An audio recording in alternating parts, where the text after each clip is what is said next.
Florida's version of the American dream is starting to look less like security and more like a slow financial ambush.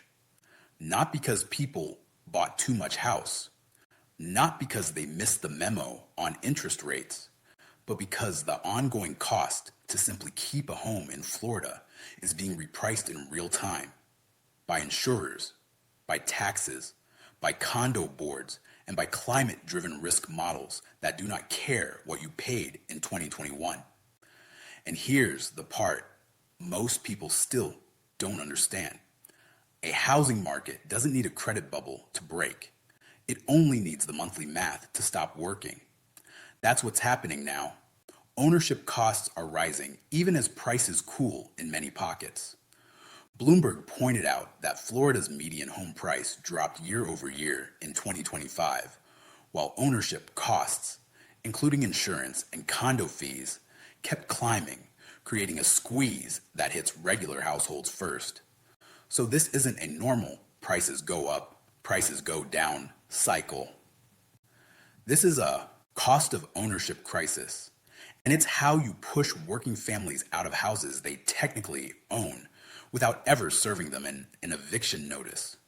Because the weapon isn't the mortgage. The weapon is the carry cost, insurance, taxes, HOA dues, special assessments, maintenance, deductibles, flood requirements, wind exclusions, non-renewals, reshopping every year. Getting forced out of a lower cost state plan and into a private policy that's 20% higher because the rule says you must take it. Most families can survive one spike. They can survive one ugly renewal. They can survive one surprise assessment. But they can't survive 3 years in a row of rising fixed costs, especially while wages move like a snail and the resale market gets softer. Even Florida's own insurance regulator's stability report shows how heavy the baseline is across counties, with average homeowners premiums, including wind, in the mid-thousands in many areas as of March 31st, 2025. League County average 3631, St. Lucie 3468, Brevard 3466, Volusia 2975, and Hernando 2304. And that's an average, meaning a lot of people are paying more than that. Now layer in the trend lines. Redfin has documented that the Sun Belt migration engine slowed meaningfully in 2024, including Florida metros, reducing one of the biggest demand forces that propped up prices during the boom. The Wall Street Journal has highlighted how Florida's condo and housing markets are being pressured by insurance, HOA costs, and supply dynamics. Exactly the kind of silent costs that don't show up in the listing price but crush affordability. So when people ask, what's the breaking point? It's not one dramatic crash headline. It's the moment the household spreadsheet breaks. It's the moment a family realizes the insurance bill is now a second mortgage. It's the moment they realize they're paying peak era taxes on a home that won't sell for peak era prices. It's the moment they realize they can't refinance, can't relocate, can't rent it profitably, and can't keep eating the losses. And that's why 2026 matters. Not because a magic switch flips on January 1, but because time does what it always does. It drains reserves, it maxes credit cards, it turns "we'll figure it out" into "we're out of options." Today, I'm going to count down 5 Florida markets where the math is already under stress, where days on market are rising, price growth is weakening or falling, and insurance-heavy carry costs are turning ownership into a monthly endurance test. This is not fear. This is filtration. Because in the next phase of this market, Florida will separate into 2 realities: households that can carry the risk and households that get forced to sell into weakness. And if you're planning to buy, sell, or relocate, you want to know which side you're on before the pressure becomes personal. Subscribe if you want weekly, data-driven breakdowns. No realtor, optimism, no doom porn, just the numbers and what they mean. Turn on the bell, Because what's happening in Florida is not isolated. The hidden cost squeeze is spreading through other high risk and high tax markets. Now, let's get into the five. Number five, Port St. Lucie. Port St. Lucie sold itself as the practical alternative to South Florida. More space and newer builds, safer neighborhoods, and a lifestyle that felt like Florida used to feel before every bill came with a surprise. But the pressure here is exactly what crushes a boomtown suburb. Demand that was powered by in-migration prices that ran ahead of local fundamentals and ownership costs that keep rising even when price growth slows. Redfin's latest housing market snapshot shows Port St. Lucie's median sale price around $400,000 in November 2025, with homes taking about 80 days to go under contract. That time on market detail matters because it signals the shift from urgency to hesitation. When homes sit longer, sellers start negotiating. When sellers negotiate, comps soften. When comps soften, appraisals tighten. And when appraisals tighten, buyers bring less cash, if they show up at all. Now here's the real killer in Port St. Lucie. It's not just price level, it's the stack. St. Lucie County's average homeowners premium, including wind, was about $3,168 in the Florida OIR report's March 2025 data. Again, that's average. Homes in higher risk zones, older roofs, or certain underwriting categories can run much higher. And when that insurance number rises fast, it doesn't just raise expenses, it shrinks the buyer pool. Because buyers don't shop monthly payment. Buyers shop what they can survive. And when insurance volatility becomes part of the deal, buyers start asking different questions. What's my premium next year? What happens if I'm non-renewed? Can I even close if the insurer drags its feet? What's the wind deductible?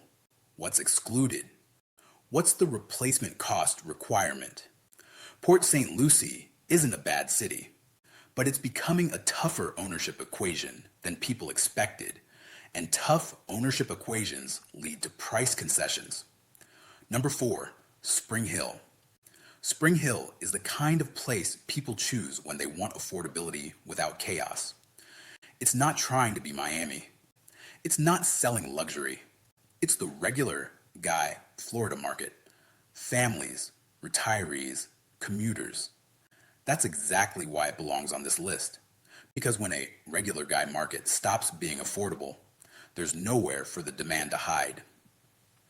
Redfin shows Spring Hill's median sale price around $314,000 in November 2025, down about 3.6% year over year, and homes taking roughly 71 days to go under contract. That's not a crash, yet. That's the early stage signal. Slower demand, longer timelines, price softness. Now look at Hernando.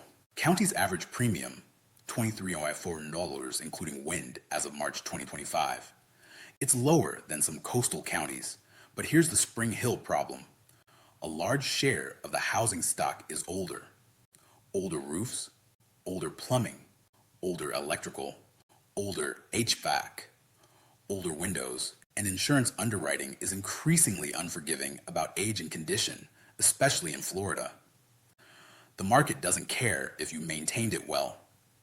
The market cares about categories and risk.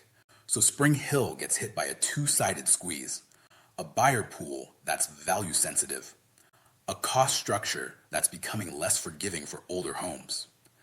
Add in the commuter reality. Many people in Hernando County rely on access to Tampa Bay job markets, and suddenly affordable gets eaten by time, gas, vehicle wear, and stress. When affordability is tight, people don't upgrade. They postpone, and postponement is the enemy of seller pricing. Number three, Palm Bay.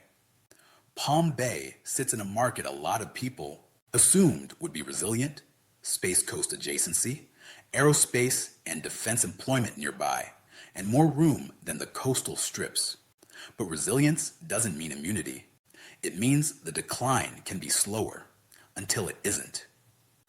Redfin shows Palm Bay's median sale price around $320,000 in November 2025, with homes going under contract in about 71 days. Here's why Palm Bay is vulnerable in the next leg down.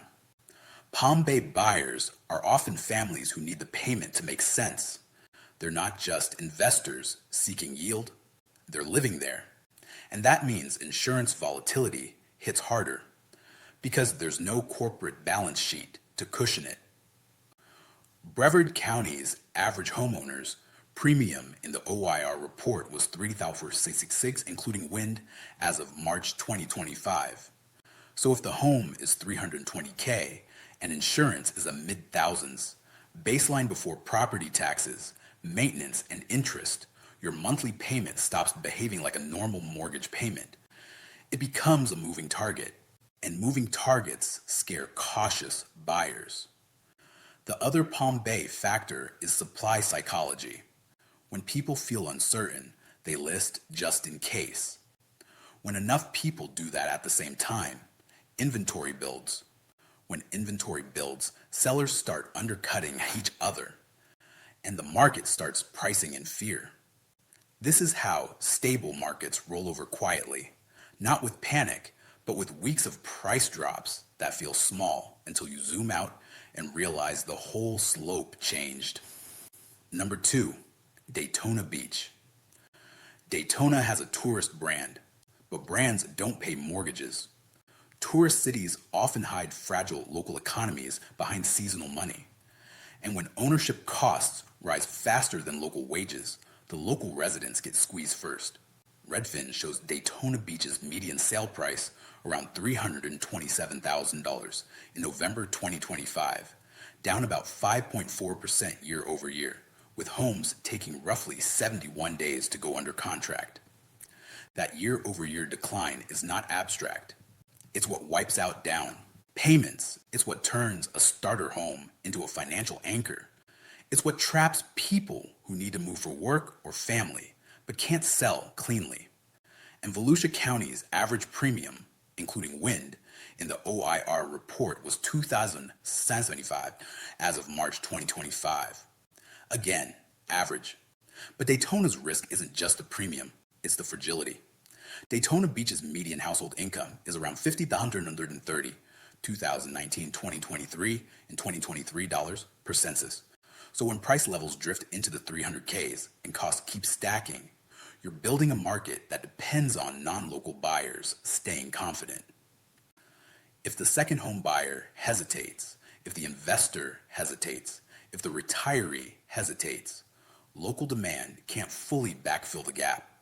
And that's when discounting becomes the only tool left. Sellers start offering closing credits. Then they start cutting list prices. Then the comps reset lower. Then the appraisals follow. Then sellers who don't have to sell become sellers who have to sell because the carry cost becomes unbearable. Number 1, Lehigh Acres. If you want to understand Florida's housing risk in one place, look at Lehigh Acres. Lehigh has been treated like an affordability valve for years, a place where working families could still buy a single-family home without Miami money. But in a cost of ownership crisis, affordability valves get targeted first because the buyer is payment sensitive and the owner has fewer buffers.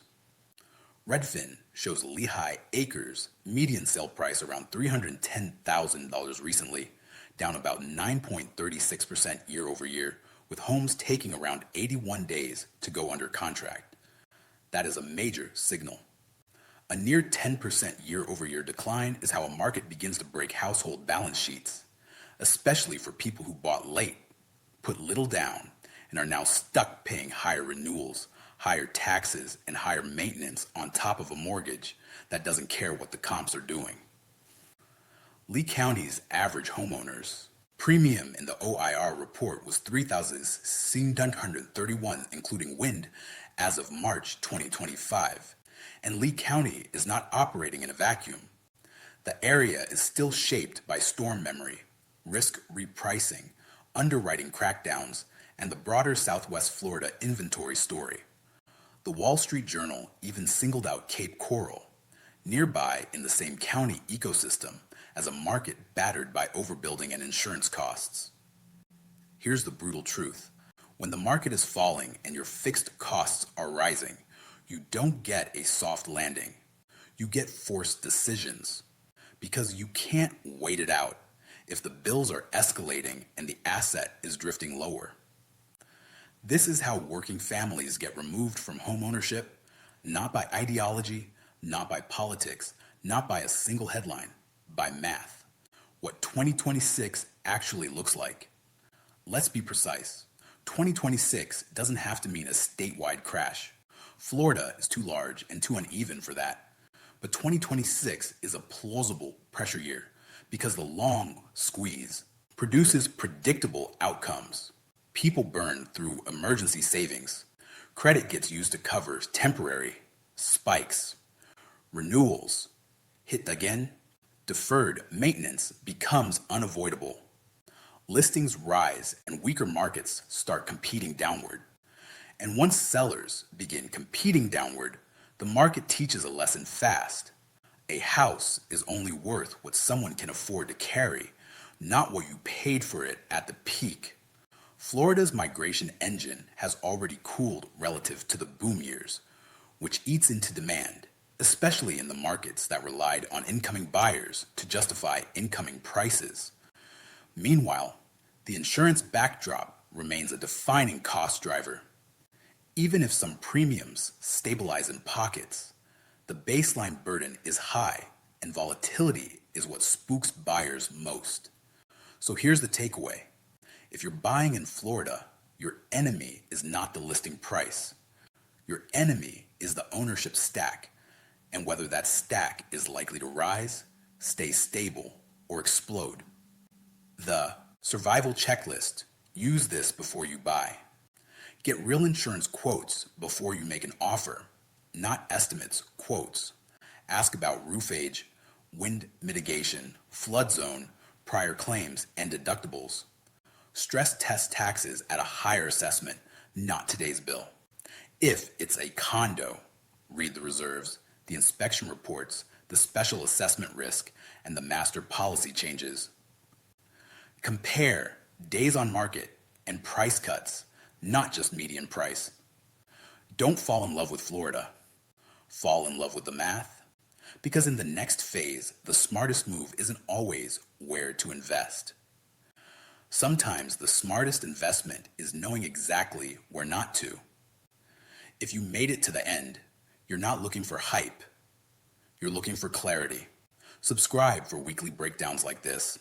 Hit the bell so you don't miss the next market map, and comment the Florida city you want me to analyze next.